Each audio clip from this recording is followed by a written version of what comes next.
5,000 years ago, the largest civilization on Earth wasn't in Egypt. It wasn't in Mesopotamia. It was in the Indus Valley. Modern-day Pakistan and northwest India, 40,000 people in a single city, paved streets on a grid, indoor toilets, covered drains. More advanced sanitation than London had in the 8th century. 5,000 years earlier, Mohenjo-Daro had the Great Bath, a public water tank lined with waterproof bitumen. The engineering precision was extraordinary. Tight-fitting bricks. No mortar needed. The water stayed in. They traded with Mesopotamia, standardized their weights and measures, built the world's first urban planning, and then it all stopped. The cities emptied, the writing vanished, the civilization collapsed. For a century, everyone blamed invaders, Aryan warriors from the north sweeping in and destroying everything. But ancient DNA just proved that story was wrong. The invaders arrived too late. The Indus people invented a system of weights based on binary ratios. 1, 2, 4, 8, 16. Precision cubes of polished chert found at sites 1,000 kilometers apart.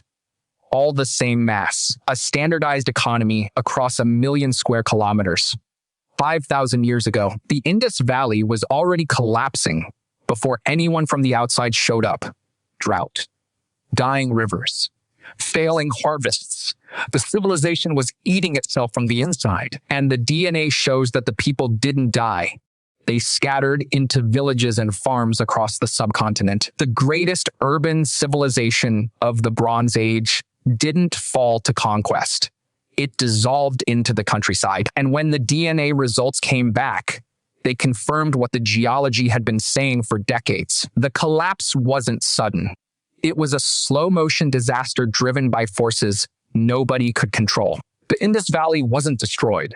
It de-urbanized, and the DNA maps exactly when, how, and why. The Indus Valley civilization stretched over 1.25 million square kilometers, larger than ancient Egypt and Mesopotamia combined. Over 1,000 settled sites. The two largest cities were Mohenjo-Daro in Sindh and Harappa in Punjab. The streets had trash bins built into the walls, designated dumping points, public wells at regular intervals. Access to clean water was a civic right, not a privilege. A civilization that planned for sanitation, hydration, and waste management, then lost it all to drought. Both built on a precise grid, streets running north-south and east-west, blocks of uniform size. The street widths were standardized. Main roads 9 meters wide, side streets half that. Urban planning that wouldn't be matched until Roman cities 2,000 years later. Every house had a bathroom. Waste flowed through covered brick drains into main sewers under the streets. 5,000 years ago. Covered sewers, Yes. flush toilets. Yeah, I know. While the rest of the world was still using open pits, they had standardized brick sizes. Every brick across 1,000 kilometers was the same ratio, 4:2:1. Standardized weights made from chert, a decimal system, precision that implies centralized authority. Their trade network reached Mesopotamia. Indus seals have been found in Ur, Susa, and Bahrain. Mesopotamian texts mention a place called Meluha. Most scholars believe it refers to the Indus Valley, a trading partner wealthy enough to warrant its own name in Sumerian records. Dockyard structures at the port city of Lothal suggest large-scale maritime trade. Ships sailed from the Gujarat coast to the Persian Gulf, carrying carnelian, ivory, and cotton. The Indus Valley may have been the first civilization to cultivate cotton for textile production. Carnelian beads from the Indus Valley were luxury goods in Sumerian tombs. A civilization so organized it standardized everything. Bricks, weights, streets, drains. And then it vanished. No destruction layers, no evidence of invasion, no burned cities, no mass graves. The cities just emptied slowly over centuries. And nobody could explain why until the rivers told the story. And the DNA confirmed it. The Indus Valley civilization depended on 2 river systems, the Indus in the west, and the Ghaggar Hakra in the east. The Ghaggar Hakra is a ghost river today. Dry channels visible from satellite. No water. But 5,000 years ago, it was a major river, fed by Himalayan snowmelt, running year-round. Satellite imagery of the Ghaggar Hakra channel shows paleochannels visible from orbit, river systems that once carried Himalayan water across the Thar Desert, now buried under sand. The weakening monsoon didn't just reduce rainfall. It changed the timing. Farmers who depended on predictable seasonal rains found the schedule shifting. Planting too early or too late could destroy an entire harvest. Unpredictability was as deadly as drought. The channels matched the locations of the densest Harappan settlement clusters. Exactly. Most Harappan settlements clustered along its banks. More sites on the Ghaggar Hakra than on the Indus itself. The civilization's heartland sat on a river that was about to disappear. Geological studies by Liviu Geosan showed the Ghaggar Hakra was already weakening by 3000 BC. The Himalayan tributaries that fed it shifted course. Tectonic activity redirected water into the Ganges system. The river shrank from a permanent flow to a seasonal stream, then to a dry bed. Oxygen isotope data from stalagmites in Oman and India show the monsoon weakening in sync. The same climate signal across the entire Indian Ocean monsoon system. A regional drought, not a local event. A continental-scale climate shift that hit every monsoon-dependent civilization. The river didn't die overnight. It took 1,000 years, but slow death was still fatal. Some archaeologists describe the late Harappan period as a return to village life, not collapse, adaptation. People choosing smaller, sustainable communities over failing megacities. The craft traditions continued. Pottery styles evolved but didn't disappear. Bead-making workshops at smaller sites show specialized skills survived the urban collapse. And the monsoons weakened at the same time. Paleoclimate data from ocean sediment cores and cave stalagmites shows a significant decline in Indian monsoon rainfall, starting around 4,200 years ago. Less rain, less river flow, less water for irrigation, less water for 40,000 people in a single city. The 4.2 kiloyear event. A global climate crisis that hit the Indus Valley harder than anywhere. Pollen records from Harappan-era lakes show a shift from wheat and barley to drought-resistant millets. Archaeobotanical evidence from multiple Harappan sites shows the crop transition was gradual. Early sites grow wheat and barley. Middle period sites add millets. Late sites are dominated by millets. The transition tracks the drying. As water decreased, drought-resistant crops replaced water-hungry ones. The crops changed because the climate changed. Farmers switched to plants that could survive with less water. Wheat needs reliable irrigation. Millets don't. The shift tells you exactly what was happening to the water supply. The Indus script has over 400 distinct signs. Too many for an alphabet. Too few for a full logographic system. Most inscriptions are very short. 5 signs on average, probably names, titles, or trademarks. Without a bilingual text like the Rosetta Stone, the script may never be fully deciphered. A civilization that wrote its name on everything. And nobody alive can read a single word. And the cities couldn't survive on millets. Urban populations need surplus grain. Millets don't produce enough surplus. The agricultural base collapsed. Not because farming stopped, because the crops changed. And that's when the deurbanization began. Not invasion, not war. People simply left the cities. Archaeological surveys show a clear pattern. Large sites in the west were abandoned first. Population shifted east and south, toward regions with more reliable rainfall. The eastern sites grew while the western sites shrank. People migrated toward the Ganges-Yamuna plain, a civilization shifting its center of gravity eastward, following the remaining water. The late Harappan period shows a proliferation of small rural sites in the east. Pottery styles continued. Some craft traditions survived, but the urban scale was gone. The number of settlements actually increased, but the size decreased dramatically. The Rakhigarhi excavation was the largest Harappan site in India, over 300 hectares. The DNA extraction was controversial. Indian scholars debated whether foreign labs should handle the analysis. The results took years to publish. Political sensitivity around Aryan migration delayed the release. The science was clear, but the politics made it explosive. Aryan migration touches Indian national identity. Fewer cities, more villages. The population didn't shrink. It spread out. Mohenjo-Daro's population dropped from 40,000 to a few hundred within 3 centuries. The Great Bath fell into disuse. The drains clogged. Squatter settlements appeared inside the abandoned public buildings. The planned grid broke down. New walls cut across old streets. Organized urban life decayed into improvised survival. The infrastructure that made the civilization great couldn't be maintained without the population to support it. The Great Bath at Mohenjo-Daro shows signs of deterioration in its final phase. Crude repairs over precise original construction. The maintenance budget was collapsing with the population. Upper floors of buildings were subdivided into smaller rooms. Single-family homes became multifamily, overcrowding in a shrinking city. The people who stayed couldn't maintain what the full population had built, and the writing disappeared.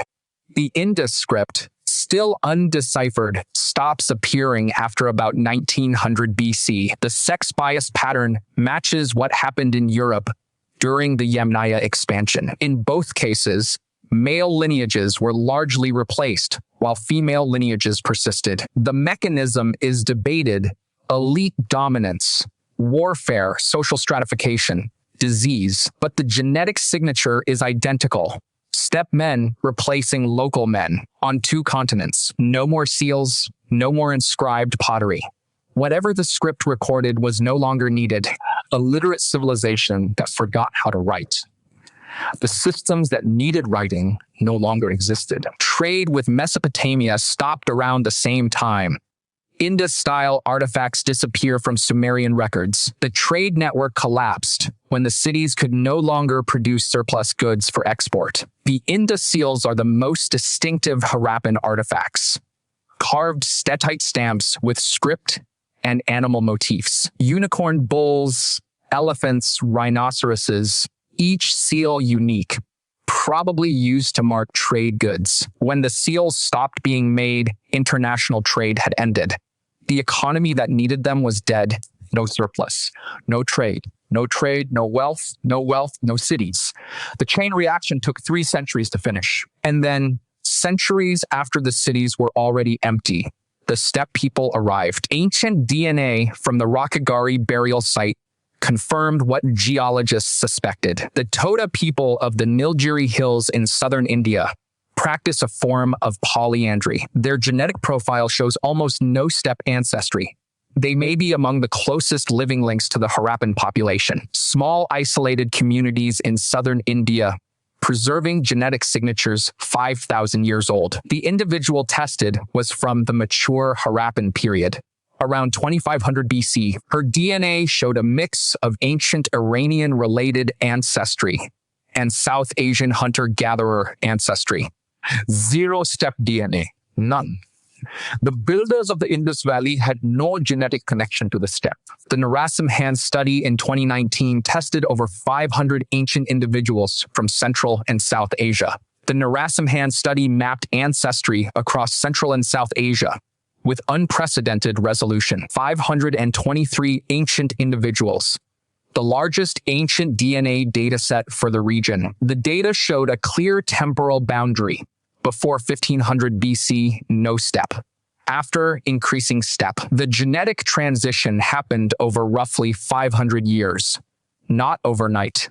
A gradual mixing. Steppe ancestry appeared in South Asian genomes only after 1500 BC, after the cities were already gone. The timeline was clear: civilization collapsed first. Steppe migration happened second. The Ghaggar Hakra is identified by some scholars as the Vedic river Saraswati. Hindu texts describe a great river that dried up and vanished. The geology matches. If the identification is correct, the Vedic texts preserve a memory of the river that killed the Indus Valley, a sacred river in Hindu scripture, named by the steppe migrants who arrived after it was already dead. The invaders didn't destroy the Indus Valley. They walked into ruins. The steppe groups brought Indo-European languages, Sanskrit, the Vedic religious tradition. They brought R1AY chromosome lineages that now dominate male ancestry across northern India. But the mitochondrial DNA tells a different story. Over 80% of Indian maternal lineages are indigenous. The Y chromosome R1, a haplogroup, is the genetic marker of the steppe migration into South Asia. Over 40% of Indian men carry R1, a variance traceable to the Pontic-Caspian steppe. The same haplogroup found in Yamnaya burials in Ukraine, 5,000 kilometers away. Same male line, steppe men, local women. The replacement was sex-biased, the same pattern as Europe 3,000 years earlier. The steppe migration transformed Indian culture, language, religion, social structure, but it didn't transform the entire genome. The indigenous Harappan ancestry is still there. Ancient dental calculus from Harappan teeth shows they ate a varied diet: wheat, barley, rice, lentils, sesame, dates, and meat from cattle, sheep, and fish. A diverse food system that collapsed into monotony when the water disappeared. Late Harappan diets show less variety, more millets, less protein. The same pattern as farming health decline everywhere. And it raises the most uncomfortable question in Indian archaeology, one that ancient DNA can't avoid: the caste system. Ancient DNA shows that genetic mixing between steppe-descended and indigenous populations was widespread at first. For roughly 500 years after the steppe arrival, the populations blended freely. Genetic studies show endogamy became strict around 200 AD in most Indian populations. Before that, mixing was common. After that, caste groups became genetically isolated populations. Some Jati groups show founder effects as extreme as any island population. From 2,000 years of isolation, social rules became biological facts. The caste system wrote itself into the genome. Then around 200 AD, the mixing stopped abruptly. Genetic analysis shows endogamy took hold. Marriage within your group only. Caste boundaries became genetic boundaries. Modern Indian populations show extreme genetic stratification. Some castes have been completely isolated for 2,000 years. The painted gray ware culture that replaced the Harappan period shows clear steppe influences. Horse remains appear for the first time. Horse sacrifice rituals described in Vedic texts match the archaeology. A new culture built on top of the old one, using the same land, different language, different gods. The Vedic civilization didn't invent India.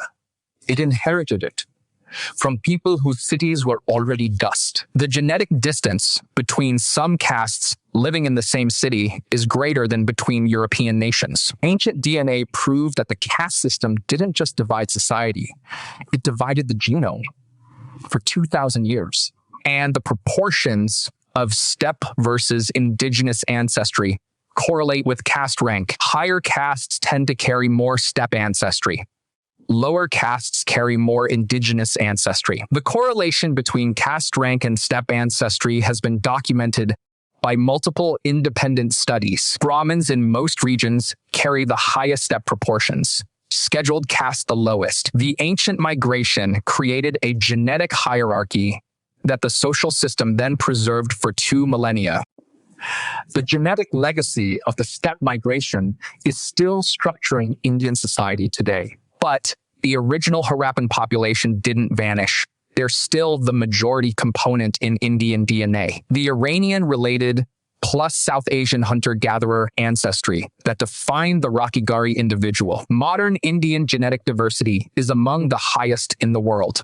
4 major ancestry components detectable in most populations: ancestral North Indian, ancestral South Indian, steppe. The Harappan signature is in the first 2 components, present in over 1 billion people. The civilization that built Mohenjo-Daro didn't vanish from the gene pool. It became the gene pool, is the single largest ancestry component in most modern Indian populations. Across all castes, the Harappans are still there, in the DNA of over 1 billion people. The civilization died. The bloodline didn't. Modern Indians in southern India carry the highest proportions of this indigenous ancestry. Dravidian languages may represent the linguistic legacy of the Harappan civilization. Tamil, Telugu, Kannada, Malayalam, spoken by hundreds of millions, possibly descended from the Harappan tongue. The Indus script remains undeciphered. If it recorded a Dravidian language, the connection would be confirmed. The Dravidian-speaking populations of the south preserve more of the pre-steppe genetic signature. A gradient from north to south, more steppe ancestry in the north, more indigenous ancestry in the south. The genetic map of India is a map of 2 migrations: the original Harappan spread and the later steppe arrival, and the drought that made the second migration possible by collapsing the civilization that stood in the way. New ancient DNA labs are opening in India, building local capacity to study Indian genetic history. The Birbal Sahni Institute, the Center for Cellular and Molecular Biology, Indian scientists leading Indian research. The next wave of Harappan ancient DNA will come from Indian labs studying Indian ancestors on Indian terms. Climate modeling suggests the Indus Valley drought lasted roughly 300 years, long enough to destroy every urban system, but short enough that the population adapted and survived. The people traded cities for villages, wheat for millets, trade networks for local self-sufficiency. They didn't die. They downgraded from an empire to a patchwork of farming communities. Climate killed the cities. Migration changed the culture, but the people survived both. The Indus script is still unreadable. The Harappan language is still unknown. The religion is still a mystery, but the DNA speaks. And it says the Indus Valley was already collapsing before anyone arrived to replace it. The rivers died first, then the cities, then the writing, then the trade. The people were the last thing standing, and they're still standing, 1 billion strong. New excavations at Rakhigarhi and other Harappan sites continue to yield ancient DNA. Each new genome adds to the picture. The indigenous Harappan signature becomes clearer with every sample. The next decade of ancient DNA research in South Asia will likely transform our understanding of the collapse. The Indus Valley is still being excavated. The DNA is still being read. The story isn't finished. The ground remembers what the books forgot. Subscribe to find out what else the bones are hiding. The Indus Valley was already collapsing. The people survived. The civilization didn't. The ground remembers what the books forgot.